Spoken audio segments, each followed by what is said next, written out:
بیا دا ډېره د سوچ خبره ده چې اکثر غافله خلک دې ته سوچ نه کوي او هغه دا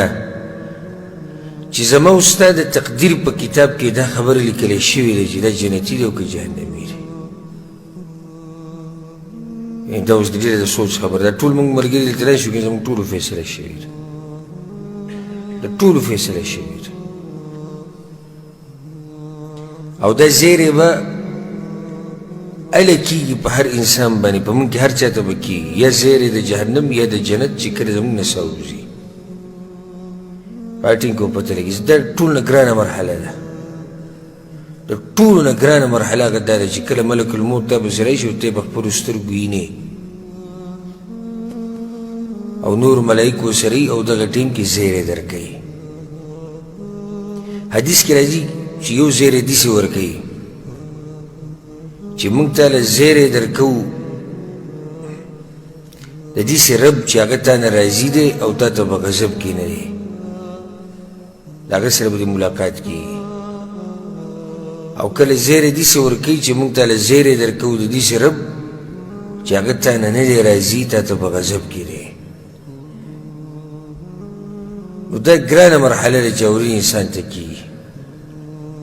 دا به موږ ټولو باندې راځي. او زما خو خپل ځاني مړي مې ډېر لیدلي دي چې مخامخ او لامبول خښول او خپلو کې ډېر مړه شوي دي. نو په دې باب کې مې اکثر چې مړی وینم سوچ مې دې ته ځي چې ده ته به ګوره څه زیری شوی، ده خو دا مرحله تېره کړه. خو پاتې اوس ماته ده چې څه به ویلی کېږي ماته. بس خو داسې دي چې ځان یې ترې ویستی دی چې موږ خو به په دنیا کې یو به همیشه به یو. داسې لګیا دی د دنیا دپاره، ته به وایي چې دی پیدا شوی د دنیا دپاره. زه د هغو خبره نه کوم، زه د هغه سړي خبره کوم چې زړی ژوندی وي. هغه دغه ټایم کې دا سوچ کوي چې ده ته خو هغه مرحله ده تېره کړه، زیری ورته شوی یا د جنت یا د جهنم والعیاذ بالله. خو ما ته به د څه کېږي، ما ته خو دا مرحله پرته ده. ځکه سلف صالحینو دې خبرې د هغوی د ملا تیر مات کړی و چې زموږ په باره کې به څه فیصله شوي. دې سوچ د هغوی د ملا تیر مات کړی و چې څه چې جنت به یې لیکلی که جهنم به یې لیکلی. او دا د سوچ خبره ده. دا د سوچ خبره چې کله الله آدم علیه السلام پیدا کړو نو دا بچي ورته ټول مخامخ ښکاره کړو. په یو لاس کې ورته جنتیان، په بل کې جهنمیان. اوس دا د سوچ خبره چې دغه ټیم کې موت ته کوم طرف ته وو، ټول ورته پولې وي دا ستا بچي هغه چې جهنم ته ځي، دا ستا بچي هغه چې کوم جنت ته ځي. اوس دا پته نشتي موږ کې چې موږ ته چې موږ په کوم یو کې او وو په یو کې. دا یقیني خبره په دې زموږ ایمان دی چې وو په یو کې د یو سره خو په کوم کې وو، دا اوس د سوچ خبره ده. نو دې طرف ته هم کله ناکله دي چې لږ سوچ به وځئ، لږ که د دې رزق نه او د دې دنیا نه او دې نه لږ ټیم میلاو شي سړي ته، نو بیا دغه طرف ته سوچ به وځئ. او پاتې رزق دا مسله شوه، دا هر څه ده لیکلی شوي خبرې ته ته به میلاویږي. رزق په انسان پسې داسې ګرځي لکه څنګه چې پسې مرګ ګرځي. د مرګ نه خلاصی شتي، دغه شان د رزق نه هم خلاصی نشتي. ته پسې نشي تللی، تا پسې به راځي رزق. نو دا د سوچ خبره چې زموږ یعنې اخرنی انجام به څه وي. دلته یو سوال یو کس کولی شي چې الله هر څه لیکلي د عمل د څه لپاره. د دې موږ ډېرو ځایونو کې جواب کړی چې الله په تقدیر کې هر څه لیکلي د عمل د څه لپاره. جواب: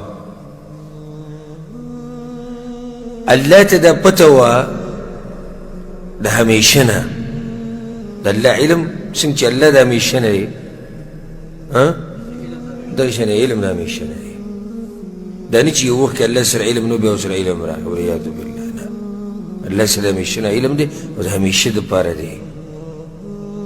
الله ته پته وه د همیشه نه او د مخکې نه چې دا انسان به د جنتیانو کارونه کوي که د جهنمیانو به کوي. نو فیصله یې وکړه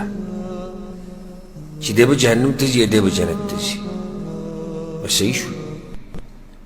یعنی الله ته مجبوره کړی نه یې دا هر څه په تا باندې ګوره الله نه کوي چې ته مجبوره کړی بلکې الله تعالی هم اراده در کړې ده تعالی هم مشیت در کړی چې هغه د الله د ارادې او د مشیت نه لاندې دي او جنت او جهنم لارې درته ښوولې ده نو الله ته د مخکې نه پته ده چې دی په کومه لارې ځي یو الله ولیکله موږ اکثر دې ملګرو ته یو مثال هسې بیانوو ولله المثل الاعلى او د الله خو اوچت مثال دی داسې د وضاحت دپاره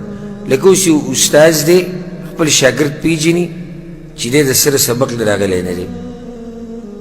مخکې نو ته پته ده او د سره راغلی نه دی ذهن یې کمزوری دی یو ټکی ورته نه یادي نو د امتحانونو د ریزلټ راوتو نه مخکې ولیکل وي دا پیل دی ولې ولیکل پیل دی پیژني چې د ده څه نه دي یاد راغلی دی نه دی ذهن د ده کمزوری دی همیشه پیل کېږي بس مخکې را پیل کړو هسې موږ وایو که داسې بالفرض وشي چېرته نور خو لازم به استاذ انتظار کوي پرچې ته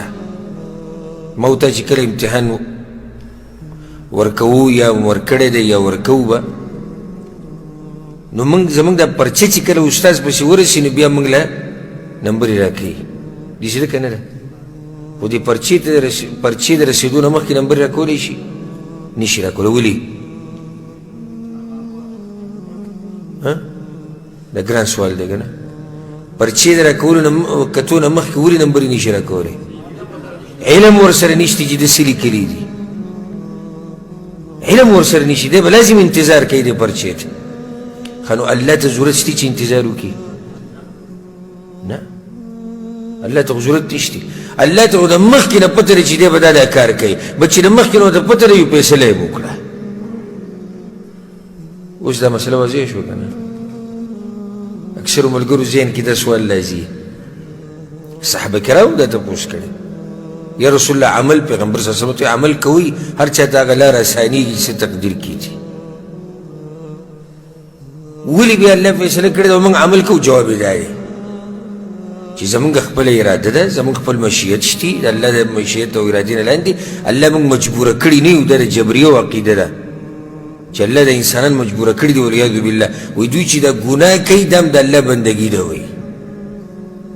ولې د الله بندګي ده وایي ځکه چې الله یې پرې کوي نو چې الله یې پرې کوي وایي دا هم یو قسم عبادت دی دا د جبریو عقیده ده موږ دا وایو نه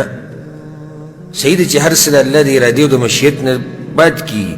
خو انسان له الله اراده ورکړې ده الله مشیت ورکړی لارې ورته ښوولې ده دا جنت ته ځي دا جهنم ته ځي که چېرته د انسان مجبوره وی نو بیا د جنت او د جهنم د لارې ښودو څه فایده وه هېڅ فایده نشته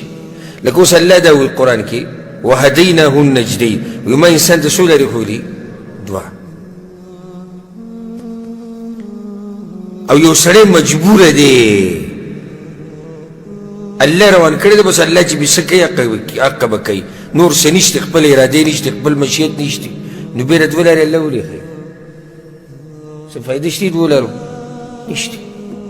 دا دوه لارې چې وښو مطلب دی چې د انسان خپل اراده شته مشیت شته نو الله فیصله څنګه وکړه وایي الله ته د انسان د ارادې د مخکې نه پته وه بس ولیکلی شو نو دا د دغه مسلې وضاحت و اکثر ملګري د تپوس کوي زموږ